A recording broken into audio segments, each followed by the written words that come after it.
মধ্যে একটা বন্ধন তৈরি হয়ে যাবে। এই বৈশিষ্ট্য কার মধ্যে পাওয়া গেছে? হযরতে আবু বকর সিদ্দিক। অনেক সাহাবী উপস্থিত, হাত তুলেছেন কে? হযরতে আবু বকর। ও বন্ধু, তৃতীয় প্রশ্নটা হলো, কে অসুস্থ রোগীর সেবা করেছো? তোমরা জানো না বন্ধু, হৃদয় খুলে শোনো, এখন আদার্স ম্যান তো থাক দূরের কথা, মা বাবা অসুস্থ হলে সন্তান চায় না। আদার্স পারসন, আদার্স পিপল তো যাক অন্য কথা, ঠিক কিনা? আমার কথা শোনেন বন্ধু, এখানে অনেক লম্বা নেয়ামত লুকায়িত। আমি আপনাদেরকে কোট করে বলছি, আমার দিকে তাকান বন্ধুরে আমার। যিনি অসুস্থ ব্যক্তিকে দেখতে যায়, যেমন ঢাকা থেকে কুমিল্লা, কুমিল্লা থেকে ঢাকা আছে না নাই?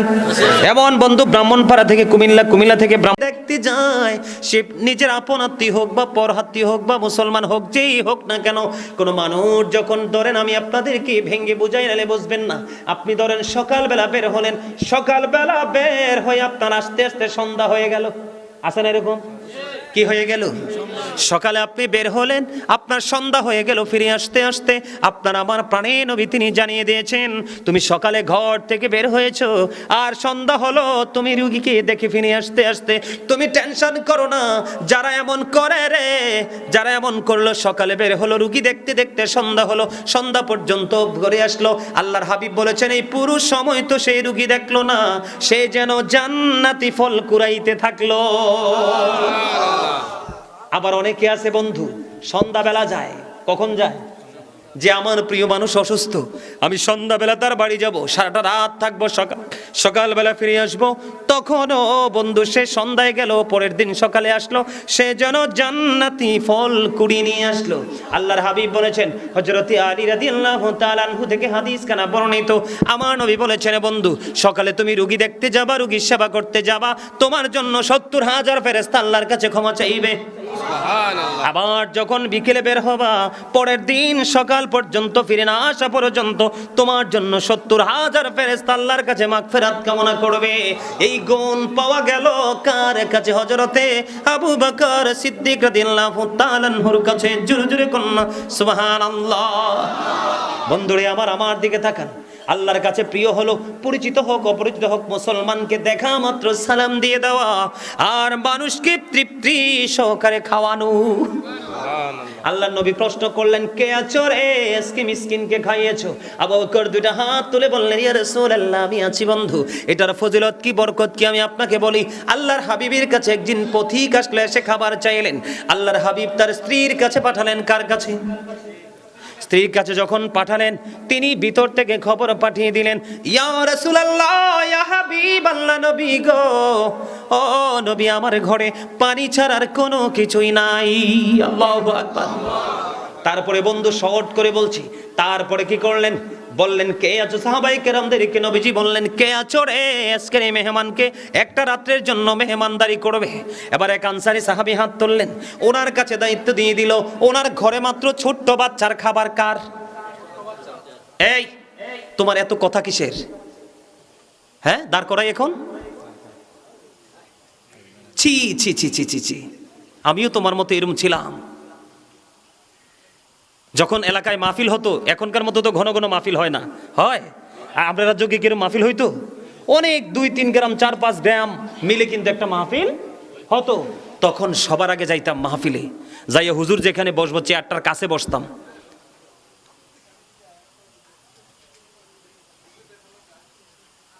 বন্ধুরে আমার, আমি আপনাদেরকে বলে দিতে চাই, কত চমৎকার খবর দেখেন। দায়িত্ব নিলেন, ঘরে আছে তার, ওই সাহাবীর ঘরের মধ্যে আছে শুধু বাচ্চার খাবার, অন্য কারো নাই। সাহাবী তিনি বাড়ি চলে গেলেন, যাইয়া বিবিকে বললেন, বিবি রে, সন্ধ্যা যখন হবে প্রদীপটা নিভাইয়া দিও, বাচ্চাটাকে কৌশল করে তুমি ঘুম পাড়াইয়া দিও। আজকে মেহমান আছে রে নবীজি, মেহমানের দায়িত্ব আমার কাছে তুলে দিয়েছেন, আমি নিয়ে এসেছি। আজকে মেহমানকে মেহমানদারি করব। ও বন্ধু, বাচ্চার খাবারটা এই মেহমানকে খাইতে দিলেন। নবীজির সুন্নাতের প্রতি, নবীজির জবানের প্রতি, নবীজির কথার প্রতি সাহাবায়ে কেরামদের এত গভীর বিশ্বাস, শ্রদ্ধা, ভালোবাসা ছিল রে। ও বন্ধু, যখন এই আনসারী সাহাবী রাত্র চলে গেল, সকালবেলা যখন বের হলো, সকালে বের হওয়ার পরে নবীজি তার দিকে তাকায় তাকায় মুস্কি মুস্কি হাসে। ইয়া রাসূলুল্লাহ, ইয়া হাবিব আল্লাহ নবী গো, ও প্রাণের নবী। আল্লাহ রাব্বুল আলামিন এবার আল্লাহর হাবিব জানিয়ে দিলেন, ওই সাহাবীকে জানিয়ে দিলেন, মুস্কি মুস্কি হাসির কারণ তিনি জানতে চাইলেন। আল্লাহর হাবিব জানিয়ে দিলেন, কালকে যে তুমি মেহমানের সাথে যে আচরণটা করেছো, ওই পথিককে তুমি খাইয়ে দিয়েছো, ক্ষুধার্তকে তুমি তৃপ্তি সহকারে খাইয়ে দিয়েছো, তোমার এই আচরণে আমার আল্লাহ অনেক বেশি খুশি হয়েছে। এই কারণে নবীজির চেহারার মধ্যে ফুটে উঠেছে মিষ্টি হাসি। এই বৈশিষ্ট্য কার মধ্যে? হযরতে আবু বকর সিদ্দিক রাদিয়াল্লাহু তাআলা আনহুর মধ্যে বন্ধু। এই জন্য বলেছি বন্ধু, তুমি কোনো পূর্বসূরি আইম্বাই কেরামকে ফলো করতে হবে, যারা আল্লাহ রাসূলের প্রেমে পাগল হয়ে নিজের জীবনকে কুরবানি করেছে, তাদের প্রেমে পাগল হয়ে যাবে। তখনই তুমি আল্লাহর প্রদত্ত নূরের জ্যোতিতে বিরাজ করতে পারবে। তোমার মৃত্যু এবং জীবনের মধ্যে কোনো পার্থক্য থাকবে না। আল্লাহর হাবিব জানিয়ে দিয়েছেন, আল্লাহ বলেছেন, আমার প্রিয় লোকেরা মরতে চায় না, আর আমি আল্লাহ তাদেরকে দুনিয়ায় রেখে কষ্ট দিতে চাই না।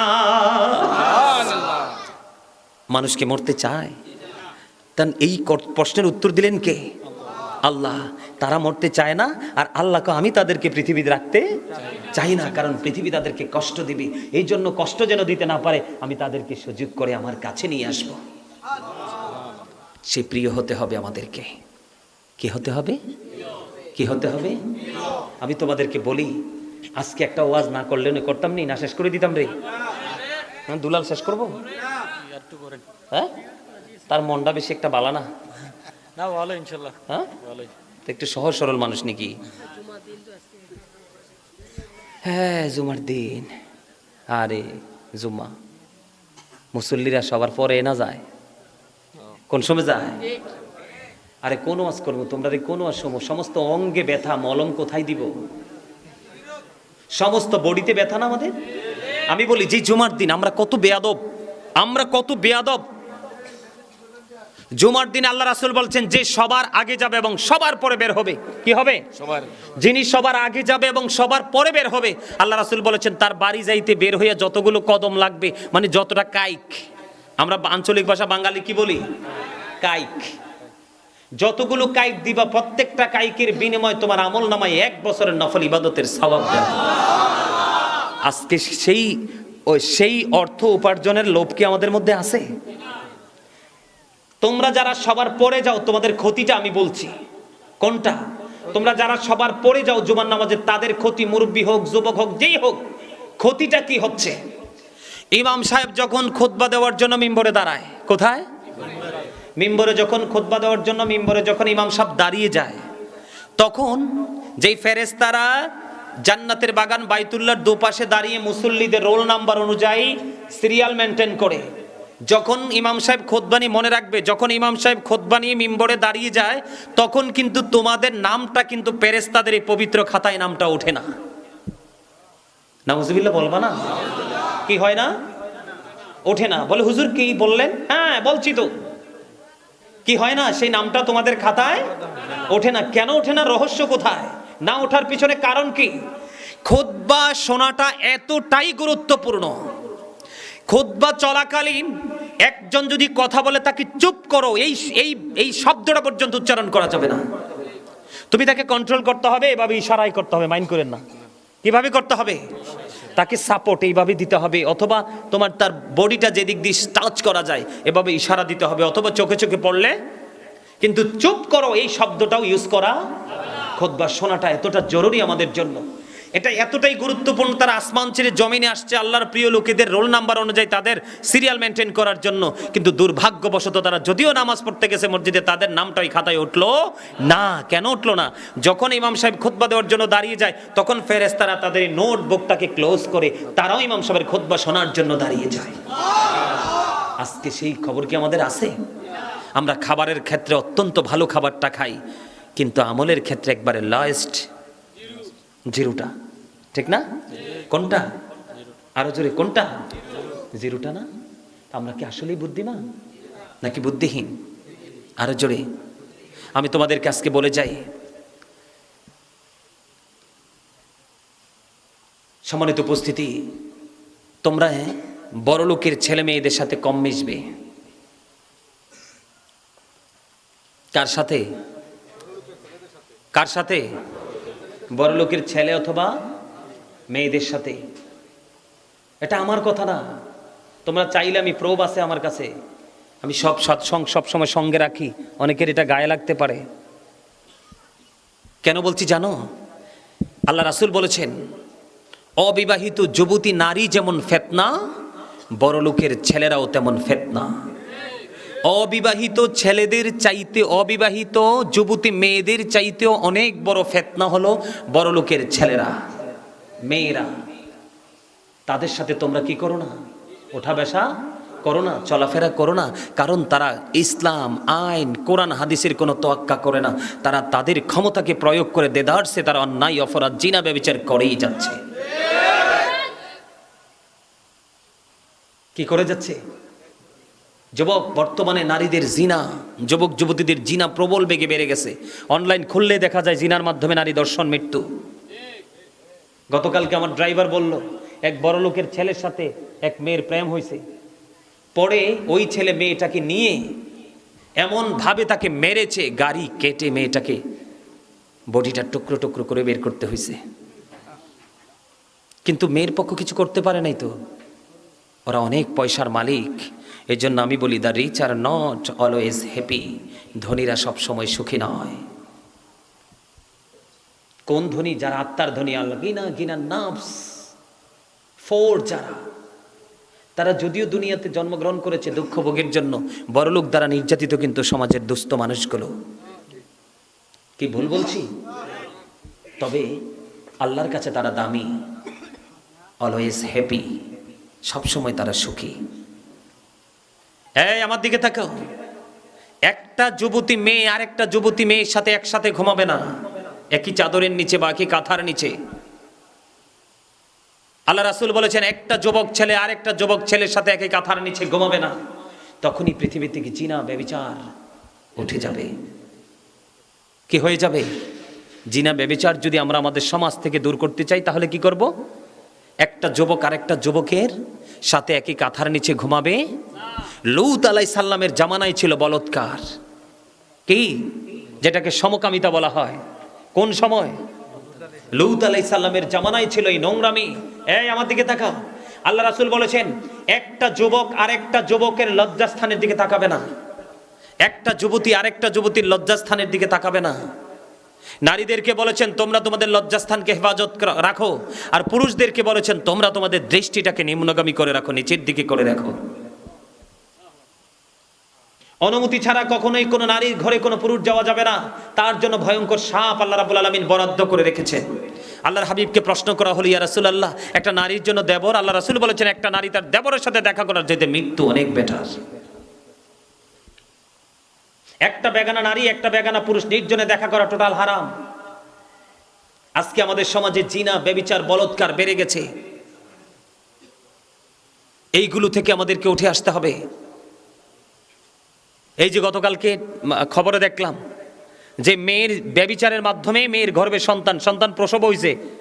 রাষ্ট্রীয়ভাবে আমাদের বাংলাদেশে যে আইনি প্রক্রিয়ার মাধ্যমে ছেলেকে বিয়ের জন্য প্রেসার দেওয়া হয়েছে, যেই ছেলে বিয়ের আগেই মেয়ের গর্ভে সন্তান দিতে পারে, ওই ছেলে কি কখনোই এ মেয়েকে সাদরে গ্রহণ করতে পারে? এটার জন্য ইসলাম কিছু কন্ডিশন দিয়েছে। কি দিয়েছে? হযরত সুফিয়ান শাওরি রাদিয়াল্লাহু তাআলা তিনি বলেছেন, আমার দিকে তাকান, ইনি বলছেন, আমি গোসলখানায় ঢুকলাম। যখন আমি গোসলখানায় ঢুকলাম, তখন দেখলাম আমার গোসলখানার মধ্যে ফুটফুটি স্মার্ট একটা যুবক, আমার একটা ছেলে আমার রুমে গোসলখানায় ঢুকে গেল। আমি তখন বারবার ডেকে ডেকে বলছি, তাকে আমার কাছ থেকে নিয়ে যাও। কারণ একটা মেয়ের সাথে থাকে, একটা নারীর সাথে থাকে একটা শয়তান, আর একটা বালকের সাথে থাকে কমপক্ষে 10টা শয়তান। কয়টা শয়তান? আমি বলে দিই আপনাদেরকে, ফুটফুটে যদি কারো সন্তান থাকে, সুন্দর ছেলে হোক বালক হোক, এটাকে কিন্তু প্রাপ্তবয়স্ক যুবক থেকে নিরাপদে রাখতে হবে। আমার কথা কি আপনারা বুঝেন? কথা বুঝতে পারছেন? প্রত্যেকটা বাবা মা তার সন্তানের পৃথিবীর সমাজের মানুষের কাছে বলে, অমুকের ছেলেটা বড় হয়ে গেছে, কিন্তু পিতামাতার কাছে কখনোই ছেলেটা বড় নয়। প্রত্যেকটা পিতামাতাকে বলবো, every parent should take care their children very carefully. প্রত্যেকটা পিতামাতা তার সন্তানের দায়িত্ব যত্ন সহকারে পালন করা উচিত। আর আমরা সন্তান হিসাবে we should Obi our parents. আমাদের প্রত্যেকের উচিত আমাদের পিতামাতাকে মান্য করা। বা এবার আসো, আমি কেন বললাম মানুষকে হত্যা করা কবিরা গুনাহ। একজন মানুষকে যদি বিনা কারণে হত্যা করা হয়, মুসলিম কান্ট্রিতে জন্য বেঈমানকেও যদি হত্যা করা হয়, আল্লাহ রাসূল বলছেন সে যেন গোটা জাতিকে হত্যা করলো, সেই পাপ তার আমলনামায় চলে আসবে। সে জান্নাতে যাওয়া তো থাক দূরের কথা, জান্নাতের ঘ্রাণও পাবে না, অথচ জান্নাতের ঘ্রাণ 500 বছরের দূর থেকে পাওয়া যায়। সুবহানাল্লাহ। কোত্থেকে পাওয়া যায়?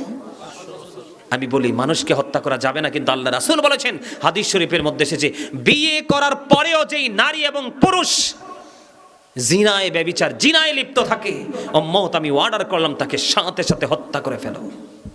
কি করে ফেলো? হত্যা করে ফেলো। আর এখন আমাদের দেশে জিনা ব্যভিচার করলে ঘুষ খাই এটাকে বৈধ করতে চায়। কেন? ওই যে বিবেক, ওই যে দিনের শিক্ষা, দিনের শিক্ষা, দিনের বিবেক, কোরআন হাদিসের সঠিক যেই সাজেশন আমাদের বেরিয়ে নাই, তো আমরা ফয়সালা দিব কোত্থেকে? Characterless people will come in national power. চরিত্রহীন লোক যাবে জাতীয় ক্ষমতায়, আজকে সেটা বাস্তবায়ন হয়ে যাচ্ছে। ঠিক কিনা বলেন? এটাই আমাদের জাতির জন্য লজ্জা, জাতির জন্য দুর্ভোগ, জাতির জন্য কলঙ্ক। আমার কথা কি বুঝে আসছে? আমি মা বোনদেরকে বলবো, চাচাতো ভাই হোক, জ্যাঠাতো ভাই হোক, যাই হোক, আপন স্বজন যেই হোক, কোনো ছেলের সাথে 5 মিনিটের জন্য কথা বলতে দেওয়া যাবে? মেয়ে স্কুলে গেলে তাকে প্রয়োজন হলে তাকে সঙ্গী দিয়ে দিতে হবে, ছেলে স্কুলে গেলেও তাকে পাহারায় পাঠাতে হবে। কারণ বালক এবং বালিকা, যুবক এবং যুবতী, ওদের দুজনকেই কিন্তু শয়তান খারাপ কাজের জন্য বারবার অনুপ্রেরণা যোগাইতে থাকে। কারণ যেখানে একজন অপরিচিত মেয়ে, যেখানে একজন অপরিচিত পুরুষ, এখানে মনে করতে হবে থার্ড পারসন শয়তান। থার্ড পারসন কে? আমার কথা নয়, কার কথা? আমার কথা। কিন্তু এগুলো মনে রাখতে হবে।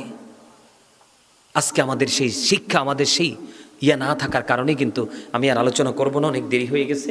তোমরা যারা আমার কথা আজকে ভালো লাগছে তোমরা অনলাইন থেকে শুনবে, তবে সর্বশেষ একটু আলোচনা করে শেষ করে দেই। তবে এই জায়গাটা থেকে আমাদেরকে উঠে আসতে হলে তোমরা সবাইকে সচেতন হতে হবে। যুবক, আমি তোমাদেরকে বলি,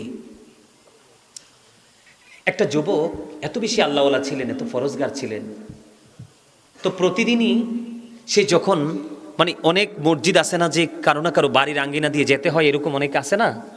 তো এই যুবকটা প্রতিদিনই একটা বাড়ির আঙ্গিনা দিয়ে যাইতেন। তো যাইতে যে এই বাড়িতে একটা সুন্দর একটা রূপসী মেয়ে ছিল।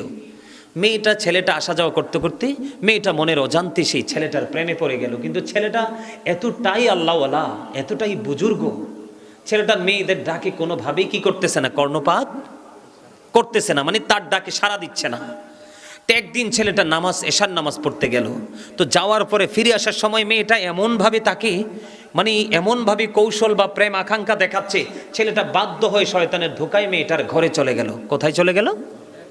এই ঘটনাটা ঘটছে হযরত ওমর রাদিয়াল্লাহু তাআলা আনহু যখন খেলাফত প্রাপ্ত ছিল, দায়িত্বপ্রাপ্ত ছিল তখন। তো মেয়েটার ঘরে যখন গেল, ছেলেটা যাওয়ার পরে দেখলেন মেয়েটা বিয়ের পরে স্বামী স্ত্রী যেভাবে ভাসর ঘর সাজায়, মেয়েটা ঠিক সেইভাবে একটা পরিবেশ তৈরি করে রাখলো। হঠাৎ করে ছেলেটার অন্তরে আল্লাহর ভয় তৈরি হয়ে গেল। আল্লাহর দরবারে দাঁড়াতে হবে, আল্লাহর কাছে হিসাব দিতে হবে, সেই চিন্তা করতে করতে মেয়েটার ঘরেই ছেলেটা বেহুশ হয়ে যায়, সেন্সলেস হয়ে যায়। তখন তো নামাজ পড়ে সবাই বাড়ি চলে গেল, কিন্তু ছেলেটা তার বাড়িতে যাচ্ছে না। তার আপন স্বজনটা খুঁজতে খুঁজতে এসে দেখলো এই মেয়েটার ঘরের মধ্যে ছেলেটা অচেতন অবস্থায় পড়ে আছে। তখন তাকে এখান থেকে তার বাড়ি নিয়ে গেল। নিয়ে যাওয়ার পরে ছেলেটা আবার কি করলো, গান ফিরে আসলো। ফিরে আসার পরে বলল, বাবা তুমি কিভাবে মেয়েটার ঘরে চলে গেলে, কেন, কি হয়েছিল তোমার? ছেলেটা পুরো বিস্তারিত ঘটনা বলার পরে আল্লাহর ডাকে সাড়া দিয়ে বাবা মার সামনে, আপন স্বজনদের সামনে তাৎক্ষণিকভাবে বর্ণনা দিয়ে ছেলেটা মারা যায়। ইন্না লিল্লাহি ওয়া ইন্না ইলাইহি রাজিউন। ছেলেটা মারা যাওয়ার পরে তখন তারা কি করলো, তাৎক্ষণিকভাবেই তাকে দাফন করলো। দাফন করার পর হযরত ওমর রাদিয়াল্লাহু তাআলা আনহুকে ডাকা হলো। উনি আসলেন, আসার পরে বিস্তারিত শুনলেন। শোনার পরে বলল, তোমরা জলদি চলো, এই ছেলের কবরের পাশে চলে যায়। ছেলেটার কবরের পাশে চলে গেল। যাওয়ার পর ওমর রাদিয়াল্লাহু তাআলা আনহু বলল, যে পাপ কাজ করতে গিয়ে আল্লাহর কাছে হিসাব দিতে হবে, ভয় পেয়ে যারা ফিরে আসে, আল্লাহ তাদের ইন্তেকালের পরে তার কবরে 2টা জান্নাতের নেয়ামত দান করে, 2টা জান্নাতের সুখ দান করে।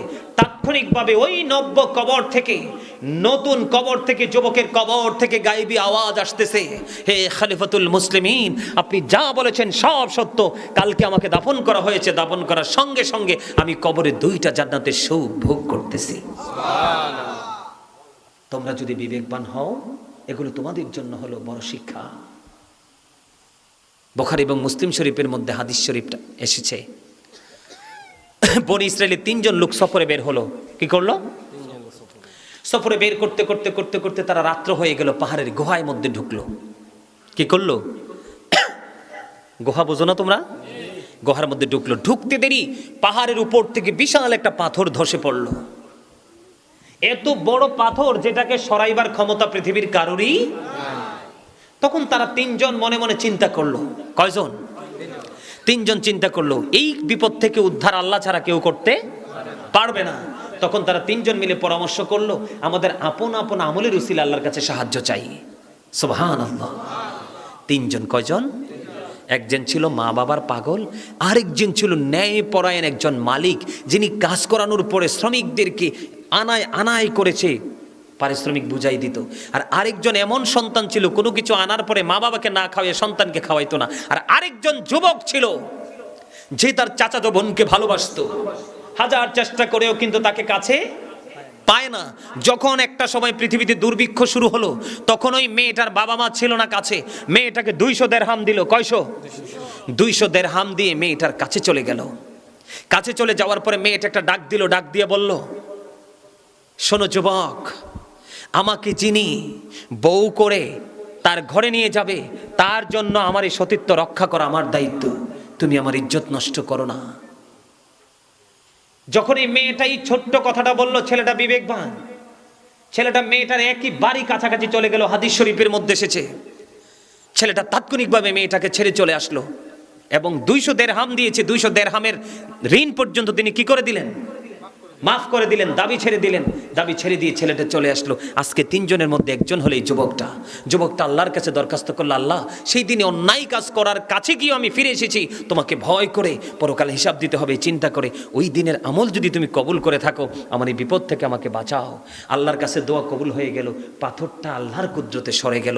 3 জনই এই পাহাড়ের গুহা থেকে অক্ষত বডি নিয়ে বের হয়ে ফিরে আসলো। আবার যদি তোমাদের সাথে আমার কখনো দেখা হয়, নতুন কোনো বিষয় নিয়ে হাজির হব। তবে তোমাদেরকে আমি অনেক শাসন করেছি আজকে, আপন মনে করে তোমাদেরকে দ্বীনের শিক্ষায় শিক্ষিত করার জন্য। আমি যদি তোমাদেরকে শাসন না করতাম, ধমক না দিতাম, তাহলে কিন্তু তোমরা কন্ট্রোলে আসতা না। আমি এটা তোমাদের জন্য করছি, আমার জন্য নয়। যুবক ভাইদের কি বলছি, তোমরা কষ্ট পেও না। আগামী দিনেও যখনই যেখানে মাহফিল হবে, তবে আরেকটু কথা না বললেই নয়। আমাকে দুলাল বলছে যে হুজুর একটু ঈমান নিয়ে কথা বলবেন। এখন কিন্তু বর্তমানে মানুষ ঈমান হারা হয়ে যাচ্ছে বেশি বেশি। এই কারণেই কিন্তু এখন মানুষ আমল থেকে দূরে। ঈমান যার মজবুত, তার আমলও কিন্তু শক্ত। কথা কি বুঝে আসে? আমি তোমাদেরকে বলি, আমাদের দেশে অনেক মৌলবী বের হয়েছে, নবীকে বলে আমাদের মতো। এটা কখনোই সাপোর্ট দিও না, যদি দাও ঈমান চলে যাবে। অনেকেই বলে নবী নাকি গায়েবের খবর জানে না। আরে নবী শব্দের অর্থই তো হলো দৃশ্যের সংবাদদাতা। গায়েবের খবর দেনেওয়ালা, যিনি গায়েবের খবর দিতে পারবে না, তিনি তো কখনোই নবী হতে পারে না। আমি তোমাদেরকে বলছি, নবী সম্পর্কে যারা এরকম মন্তব্য করে, কেউ চিন্তার দ্বারা, ভাবনার দ্বারা, সাপোর্টের দ্বারা, কেউ যদি নবী সম্পর্কে বিরূপ মন্তব্য করে, তাহলে সে কখনোই ঈমানদার হতে পারে। কথা কি বুঝে আসছে? এবং অনেকে আল্লাহ সম্পর্কে অনেক ধরনের চিন্তা করে। এই ক্লোজ করছ কেন? মিলাদ পড়ব তো। ঠিক আছে, ওকে। আমার কথা কি বুঝতেছো তোমরা? আল্লাহ সম্পর্কে মনে রাখবে, আল্লাহ কিন্তু স্থান থেকে পবিত্র। আল্লাহ কিন্তু আমাদেরকে পরিচালনা করছে, কিন্তু তিনি পরিচালিত হচ্ছে না, কি না? কেউ যদি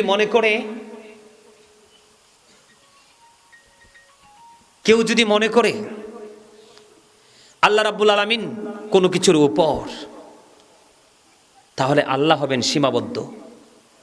কি সীমাবদ্ধ না? কেউ যদি মনে করেন আল্লাহ কোনো বস্তু থেকে, তাহলে আল্লাহ হন সৃষ্টি। আল্লাহ তো স্রষ্টা, আল্লাহ কি সৃষ্টি? আল্লাহ সৃষ্টি। লাম ইয়ালিদ ওয়া লাম ইউলাদ, তিনি কারো থেকে জন্ম নেয়নি, কাউকে জন্ম দেয়নি, কিন্তু তিনি সৃষ্টি করেন, ক্রিয়েট করেন। কি করেন? আল্লাহ কথা বলেন, তবে আমাদের মতো নয়। আল্লাহ দেখেন, আমাদের মতো নয়। যারা বুঝের তারা সহজে বুঝে নিতে পারবে। ফি সিত্তাতি আইয়াম, আল্লাহ সব কিছু সৃষ্টি কমপ্লিট করছে 6 দিনে মাত্র। কয় দিনে? 6 দিনে। তুমি আমি এক মসজিদ ধরছি, আজকে 6 মাস পার হয়ে যাওয়ানো শেষ হয় না, ঠিক না? তো এইরকম আল্লাহ সম্পর্কে চিন্তা করতে হলে, আল্লাহ এক, কল হু আল্লাহ আল্লাহ ইজ ওয়ান, আল্লাহ এক। আল্লাহ হুস-সামা, তিনি কারো মুখাপেক্ষী নন। লাম ইয়ালিদ ওয়ালাম ইউলাদ ওয়ালাম ইয়াকুল লাহু কুফুয়ান আহাদ। আল্লাহর সমকক্ষেও কেউ, তিনি কাউকে জন্ম দেয়নি, কারো থেকে জন্ম নেয়নি। কথা কি বুঝে আসছে? আরো জোরে বুঝে না? আল্লাহর যে আরশ, আল্লাহ কিন্তু আরশে থাকে না। আল্লাহর কি বডি আছে? আমাদের মতো বডি আছে? নেই, তবে কুদরতিভাবে সবই আছে। তবে সবচেয়ে একটা মজার খবর, যেই ওয়াজ করতে এসি, ওয়াজ তো করছি না আজকে, যেই ওয়াজটা করতে এসেছিলাম আমি এর ধারে কাছেও যাইতে পারছি আজকে। আমি তোমাদেরকে একটা কথা বলি, এই যে এখন বৃষ্টি হয়েছে না, কথা কয় না, আমরা কিন্তু পাখির মতো প্রতিদিন ঘুরতেছি, বাংলাদেশের এক জেলা থেকে আরেক জেলায় কন্টিনিউ দৌড়াচ্ছি। অনেক মাঠে কিন্তু খুব সুন্দর সোনালী ফসল কিন্তু নাচতেছে। গতকালকে আসার সময় দেখলাম কত সুন্দর ধান একবারে লেবেল হয়ে গেছে। এগুলো কিন্তু পচে গেছে। কি হয়ে গেছে? পচে গেছে। মানুষের খাবারও নষ্ট হয়ে গেছে, গবাদি পশুর খাবারও করলো কে? এই দোষ কি আমার না আল্লাহর? আমাদের। মাশাআল্লাহ, এটা আল্লাহ আগে জানাই দিয়েছে। সূরা ইউনূস 44 নম্বর আয়াত, ইন্নাল্লাহা লা ইয়াযলিমুন নাসা শাইয়্যা ওয়ালাকিন্নান নাসা আনফুসাহুম ইয়াযলিমুন। আল্লাহ বলেছেন, আমি আল্লাহ বান্দার উপর জুলুম করে না, বান্দা নিজেই নিজের উপর জুলুম করে। যাবেনটা কোথায়? Allah doesn't wrong his slave, we are the ones who do wrong. আল্লাহ বান্দার উপর জুলুম করে না, বান্দা নিজেই নিজের উপর জুলুম করে। এখন জুলুম যারা করে তাদের সম্পর্কে আল্লাহ কি বললেন? ওয়াল্লাহু লা ইউহিব্বুজ জালিমিন। আল্লাহ বলেছেন যারা জালেম, যারা অত্যাচারী, আল্লাহ বলেছেন আল্লাহ তাদেরকে পছন্দ করেন না, ভালোবাসেন না। যাদেরকে ভালোবাসেন না তাদের পরিণতি কি? ওয়া মালিজ জালিমিনা মিন আনসার। আল্লাহ তাদের জন্য কোনো সাহায্যকারীও রাখে না। রাখে? এই কখনো আল্লাহ আমাদেরকে ভয় ভীতি দেখাবে, কখনো ক্ষুধা দ্বারা কষ্ট দিবে?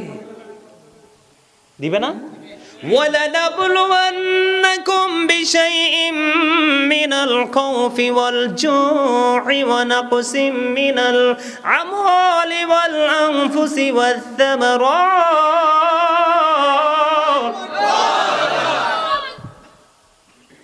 وَبَشِّرِ الصَّابِرِينَ।